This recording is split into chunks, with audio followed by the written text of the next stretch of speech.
فرشتہ کیا ہے؟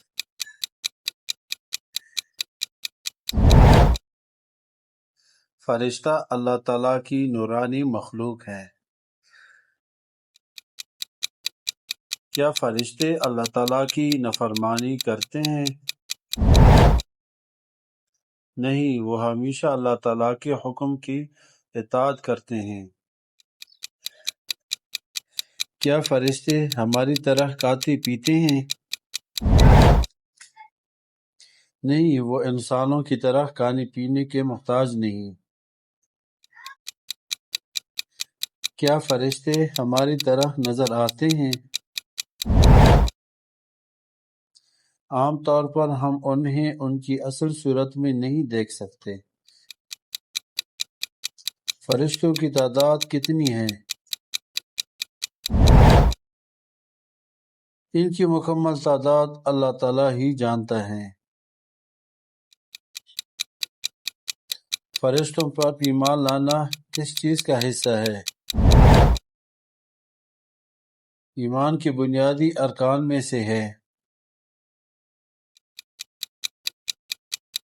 سب سے مشہور فرشتوں میں سے ایک کا نام کیا ہے؟ حضرت جبرائیل علیہ السلام۔ حضرت جبرائیل علیہ السلام کی کیا ذمہ داری تھی؟ اللہ تعالیٰ کا پیغام انبیاء تک پہنچانا۔ وحی لے کر نبی کریم صلی اللہ علیہ وسلم کے پاس کون سے فرشتے آتے تھے؟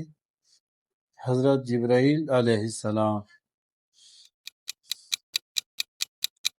بارش اور رزق سے متعلق امور پر مامور فرشتے کا نام کیا ہے؟ حضرت میکائیل علیہ السلام۔ سور پھونکنے والے فرشتہ کا نام کیا ہے؟ حضرت اسرافیل علیہ السلام۔ موت کے وقت روح قبض کرنے پر مامور فرشتہ کون ہے؟ ملک الموت۔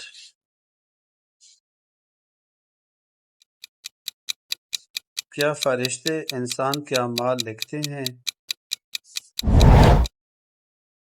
جی ہاں، اللہ تعالیٰ نے فرشتوں کو اعمال لکھنے پر مقرر فرمایا ہے۔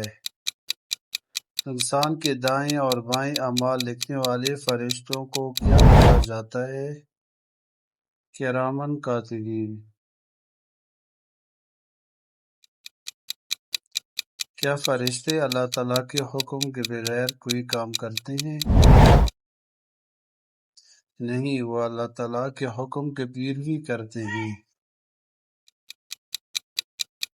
کیا فرشتے اللہ تعالیٰ کی تسبیح کرتے ہیں؟ جی ہاں، وہ اللہ تعالیٰ کی تسبیح اور حمد بیان کرتے ہیں۔ کیا فرشتے انسانوں کے لیے دعا بھی کرتے ہیں؟ جی ہاں، اللہ تعالیٰ کے حکم سے مومنوں کے لیے دعا کرتے ہیں۔ کیا فرشتوں پر ایمان کے بغیر ایمان مکمل ہوتا ہے؟ نہیں، فرشتوں پر ایمان کے بنیادی ارکان میں شامل ہے۔ فرشتوں کے بارے میں ہمیں بنیادی طور پر کیا یقین رکھنا چاہیے؟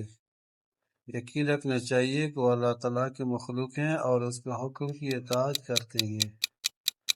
فرشتوں پر ایمان کا ہمیں کیا فائدہ ہوتا ہے؟